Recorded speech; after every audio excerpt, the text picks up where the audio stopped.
Amerika Serikat menjatuhkan bom atom di kota Hiroshima dan Nagasaki di Jepang.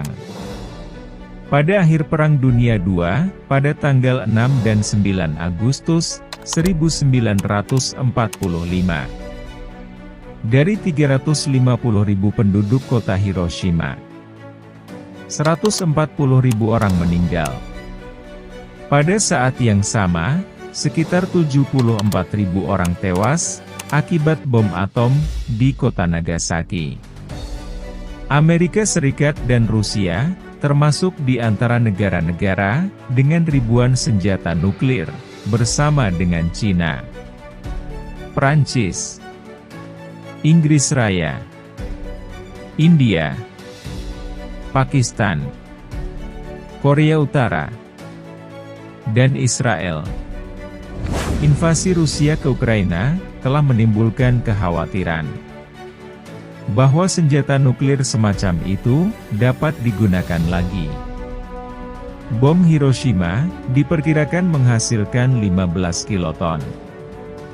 Dibandingkan dengan peledakan bom atom, dalam dokumen dari Departemen Energi AS dan Kementerian Pertahanan Federasi Rusia, ada banyak upaya untuk meledakkan bom nuklir berenergi tinggi yang jauh lebih efektif daripada bom Hiroshima dan Nagasaki. Banyak dari ledakan ini terjadi selama uji coba dengan warga yang sebelumnya dievakuasi. Namun, beberapa di antaranya merugikan manusia dan lingkungan.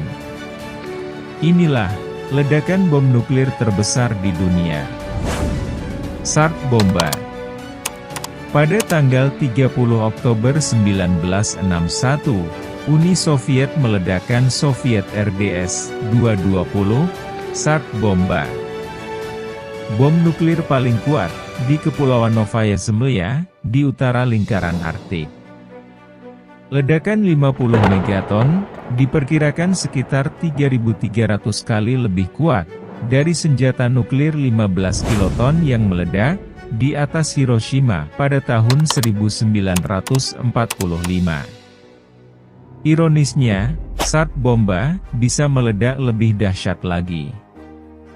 Dijuluki senjata nuklir Raja Bom.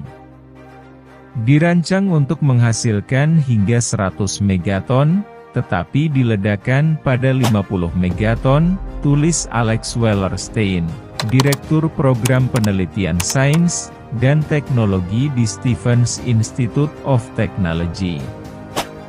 Wellerstein menyatakan bahwa bola api dari ledakan itu berdiameter hampir 6 mil atau 9,7 km. Dia melanjutkan dengan mengatakan bahwa ukuran bola api itu cukup untuk menutupi seluruh pusat kota Washington atau San Francisco atau seluruh pusat kota dan tengah kota Manhattan di Amerika Serikat. 2. Test 219.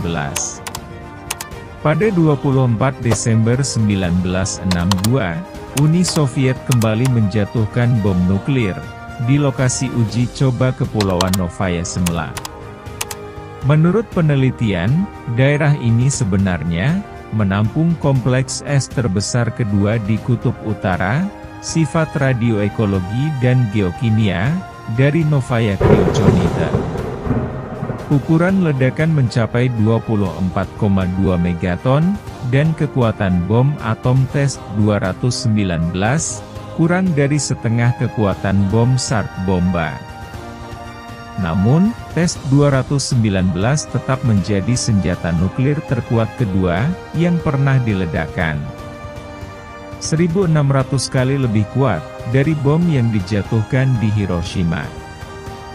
Test 219 adalah salah satu bom atom terakhir yang dijatuhkan dari udara oleh Uni Soviet.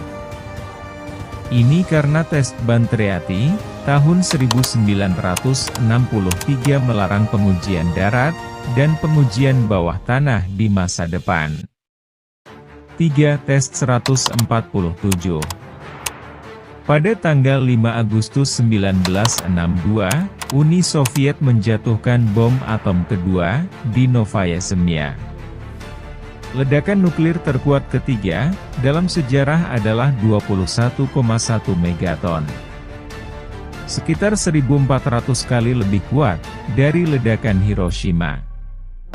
Peta nuklir rahasia, nuklir Wallerstein menyatakan bahwa jika senjata nuklir seperti Test-147 meledak di Central Park di New York, itu akan menghasilkan bola api yang akan menutupi seluruh taman dan menciptakan gelombang radiasi panas yang intens yang akan menutupi seluruh area City ke Stamford, New York. Jarak Central Park New York ke Stamford hampir sama dengan pantai Jakarta Tegal atau Jakarta Pagandaran. 4. Test-173. Uni Soviet menjatuhkan bom nuklir lain berkekuatan 19,1 megaton di Kepulauan Novaya Zemlya.